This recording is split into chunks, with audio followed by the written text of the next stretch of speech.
पुण्यातील फर्ग्युसन महाविद्यालयाच्या पटांगणात पुणे पुस्तक महोत्सव 2025च्या मांडव उभारणी आणि वासा पूजनाचा भव्य समारंभ उत्साहात पार पडला। उद्घाटन करण्यात आलं उच्च व तंत्र शिक्षण मंत्री चंद्रकांत दादा पाटील यांच्या हस्ते।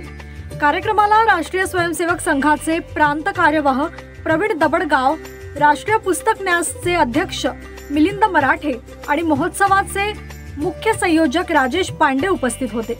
या वर्षीचा पुस्तक महोत्सव विशेष ठरणार आहे। जागतिक आणि राष्ट्रीय स्तरावरील 150हून अधिक वक्ते 7 दिवसात विविध साहित्यिक आणि सांस्कृतिक सत्रांमध्ये सहभागी होणार आहेत। मुलांसाठी चिल्ड्रन्स फेस्टिवल, कलाप्रेमींसाठी कल्चरल फेस्टिवल, पुस्तक प्रेमींसाठी बुक फेस्टिवल आणि खाद्य रसिकांसाठी फूड फेस्टिवल अशी विविध आकर्षणं यंदा अनुभवायला मिळणार आहे। यंदा 100 पुस्तकांच्या एकत्रित प्रकाशनाची शक्यता वर्तवण्यात आली असून हा एक अनोखा उपक्रम ठरणार आहे। समारंभात बोलताना चंद्रकांत दादा म्हणाले, 13 ते 21 डिसेंबर दरम्यान महोत्सव भव्य स्वरूपात पार पडणार असून 2027 साली जगातील पुस्तकांची राजधानी म्हणून पुण्याकडे पाहिले जाईल। पुस्तक संस्कृती बळकट करण्याचा उद्देश घेऊन पुणे पुस्तक महोत्सवाची सुरुवात मंगल वातावरणात झाली आहे।